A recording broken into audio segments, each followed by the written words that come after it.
حضرت زید بن عبداللہ اپنے باغ کو پانی دے رہے تھے تو کسی نے جا کے بتایا کہ حضور کا وصال ہو گیا۔ انہوں نے ایسے ہاتھ اٹھا لیے اور کہا اللہم اذہب بصری حتی لا ارا بعد حبیبی محمد احد، اے اللہ مجھے اندھا کر دے، میری آنکھوں کی بینائی اچک لے۔ یہ آنکھیں رکھی ہی اس لیے تھیں کہ تیرے محبوب کو دیکھتا تھا، اب حضور چلے گئے ہیں تو میں نے ان چراغوں کا کیا کرنا ہے۔ حضرت حسان بن ثابت نے جو اس وقت اشعار کہے، کہتے ہیں کاش کہ کوئی کالا سانپ مجھے ڈنگ مار جاتا اور میں دوسری سانس نہ لیتا۔ اور حضرت سیدہ فاطمہ کے جو قلب اطہر کی کیفیت تھی، سبت علیہ مصائب لو انہا سبت علی الایام سرنا لیالیا، میرے اوپر جو مصیبتیں ٹوٹ پڑی ہیں وہ اگر دنوں پہ ٹوٹ پڑتی تو وہ کالی راتیں بن جاتی۔ حضرت عمر رضی اللہ تعالی عنہ تلوار نکال کے کھڑے ہو گئے اور کہا کہ جس نے کہا نا حضور کا انتقال ہو گیا میں اس کی گردن اڑا دوں گا۔ تھوڑی دیر بعد حضور پرانی حالت کی طرف پلٹ آئیں گے۔ اب یہ کیفیت کتنی حساس تھی۔ ادھر منافقین نے چال چلنا شروع کر دیا۔ انہوں نے کہا حضور کے دم سے ساری رونقیں تھیں، اب وہ چلے گئے تو اب کس نے نمازیں پڑھنی ہیں، اب کس نے روزے رکھنے ہیں، اب کون جہاد پہ جائے گا۔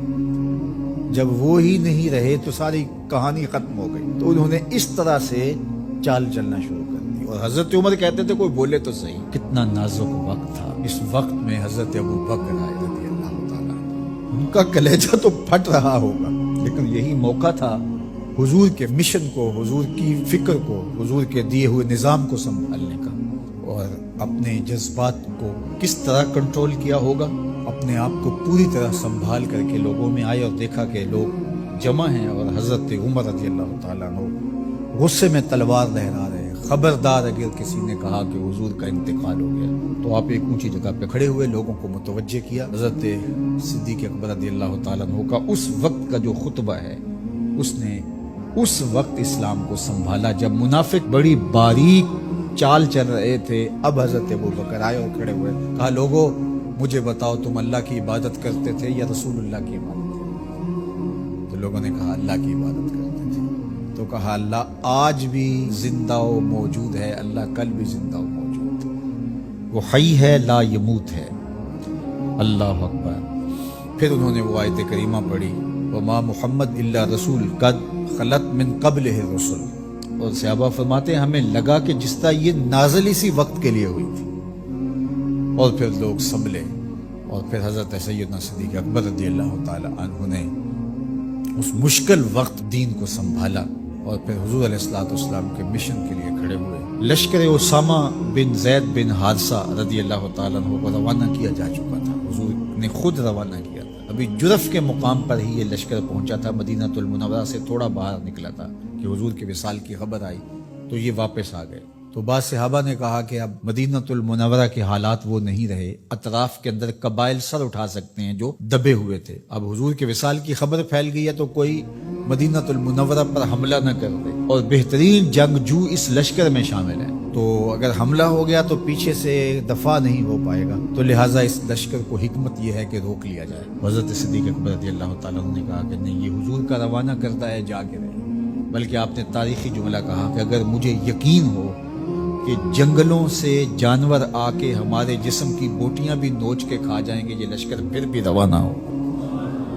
لوگوں نے حضرت عمر سے کہا کہ ضرور لشکر کو روانہ کریں، لیکن حضرت ابو بکر رضی اللہ تعالی عنہ سے اتنا کہیں کہ امیر لشکر کو معزول کر کے کوئی اور قریشی سردار بزرگ اس کا امیر بنا دیا جائے۔ 9 عمر لڑکا ہے، دوسرا غلام زادہ ہے، تو بڑے بڑے قریشی سردار اور جنگجو ان کی قیادت کو قبول کرنے سے انکار نہ کرتے، تو وہ گئے اور جا کے کہا کہ بڑے بزرگوں کی یہ رائے ہے کہ آپ ضرور لشکر کو روانہ کر دیجئے، لیکن اتنا کیجئے کہ امیر لشکر کو تبدیل کر دیجئے۔ حضرت صدیق اکبر کے چہرے پر جلال آ گیا اور آپ نے جو جملے کہے وہ اتنے سخت تھے، سقلت امک یبن خطاب، اے خطاب کے بیٹے تیری ماں تجھ کو روئے۔ استعملہ رسول اللہ وقد تامرنی ان اعزلہ، ان کو امیر لشکر اللہ کے رسول نے مقرر کیا ہے اور میں کون ہوتا ان کو معزول کر دوں۔ کہا لشکر جائے گا اسامہ بن زید کی قیادت میں جائے گا، جس نے جانا ہے جائے، جس نے نہیں جانا میں کوئی پرواہ نہیں ہے، چونکہ ان کو امیر لشکر اللہ کے رسول نے مقرر کیا۔ اللہ اکبر۔ پھر جب لشکر اسامہ کو روانہ کیا حضرت صدیق اکبر نے تو حضرت اسامہ کے گھوڑے کی باک اپنے ہاتھوں سے پکڑی اور اسامہ کو اوپر سوار کیا رضی اللہ تعالیٰ عنہ، اور نیچے ساتھ پیدل چلے، اللہ اکبر، اور ساتھ یہ کہتے جاتے تھے اسامہ تو وہ ہے جس کو میرے رسول نے مقرر کیا۔ اور پھر یہ لشکر کامیاب اور بامراد ہو کے لوٹا۔ تو یہ سیدنا صدیق اکبر رضی اللہ تعالیٰ عنہ کا حضور علیہ السلام کے فیصلوں کو من و عن قبول کرنے کا جذبہ تھا، جس انداز سے انہوں نے حضور علیہ السلام کی فکر پہ پہرا دیا، حضور کی تعلیمات کو اجاگر کیا اور حضور کے فرمان کو حرف آخر سمجھا، اور اس کے بعد انہوں نے اپنی رائے کو وہاں فنا کر دیا۔ صلح حدیبیہ کا موقع آیا تو 1400 اصحاب تھے، قریش نے کہا ہم عمرہ نہیں کرنے دیں گے، تو وہاں سے ایک معاہدے کے ذریعے واپس آنا ہوا۔ تو حضرت عمر نے کہا ابو بکر ہم دب کے صلح کیوں کریں، صلح کی شرائط تو برابر کی ہونی چاہیے۔ تو حضرت ابو بکر صدیق کا صرف ایک لفظ دیکھیے، انہوں نے کہا عمر کیا یہ صلح نامہ حضور نے قبول کیا ہے؟ کہا کیا ہے۔ کہا ہوا رسول اللہ، کہا وہ اللہ کے رسول۔ اللہ اکبر، کثرت صوم و صلات کی وجہ سے افضل نہیں ہے، بلکہ حضور کے لیے اطاعت و انقیاد، فرما برداری، اور حضور علیہ السلام کے لیے بس اپنے آپ کو قربان کر دینے کا وہ جذبہ، وہ آپ یہاں دیکھتے ہیں تو بدرجہ کمال آپ کو نظر آتا ہے۔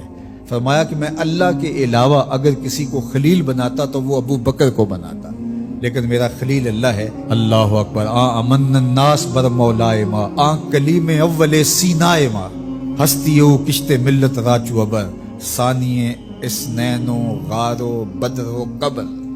دیکھیے کہاں کہاں حضور کی قربت۔ یہ شک ہووی تے چل مدینے، جے شک ہووی تے آ تک لے جوڑ مزاراں دا بن یار